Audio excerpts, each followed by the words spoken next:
हामी काँगरी भित्तामा छौँ। हामी आज काँगरी भित्तामा छौँ। हाम्रो पास्टर बुवालाई हामी एयरपोर्ट ड्रप गर्नुको लागि निस्केका छौँ। यहाँ बित्थाको जाम लागिरहेको छ है। जाम पनि आइदिउँ न।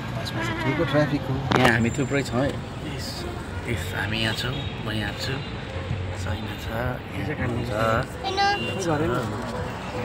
इसा गरे तर हेलो भन्नु हेलो भन्नु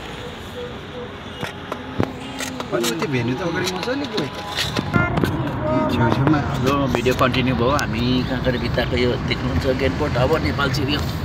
अब हामी एयरपोर्टपट्टि जाँदैछौँ। अब अहिले एयरपोर्टको रुट चाहिँ अब पास्टर बुवाले नै। तर नेपालको पुलिसहरू राम्रो बोल्छ। सैमिन्ज्यू गएको बाटो याद गर्नुपर्छ ल। थाहा छैन यो रोडहरू थाहा छैन मलाई। कति एयरपोर्ट छिर्नेहरू चाहिँ थाहा छैन, यिनीहरूलाई थाहा छैन। नभए त फेरि उत्तरपट्टि दक्षिणपट्टि अर्कैपट्टि निस्किन्छ है। यो बाटो पनि बनाउँछ। नेपाल पुगिसक्यो काँगरी भित्ताबाट जस्ट गाडी बढ्दैछौँ। अनि यहाँ पनि अलिकति बाटो बनिँदो रहेछ, हाइवे बनिँदो रहेछ। यहाँ अलिकति बाटोलाई ब्रोक गर्दो रहेछ, पहिला यस्तो थिएन। आज यो विदेशमा गाडी कुदाउँदैछ भन्दा चाहिँ यहाँ हाम्रो मेन। तपाईँको के पो छ नाम त? हजुर युट्युब च्यानल के छ नाम?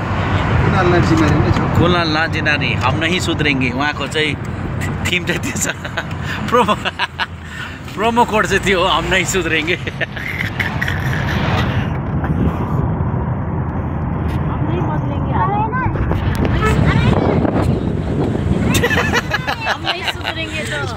अब अलिकति है कति बुझ्दैन होला नि बङ्गाली साथीहरूले। लो यो थिम चाहिँ यहाँबाट आएको रहेछ। अहिले चाहिँ हामीले बुझ्यौँ, कतिले बुझ्दैन भनेर चाहिँ मेन राजको कुरा चाहिँ यहाँ आयो। ए बाटो बनिँदो रहेछ, यहाँ पनि हाइवे ठुलै हुने रहेछ, पहिला जस्तो थिएन। नेपालको देश पनि इन्डिया जस्तो हुँदो रहेछ। विदेश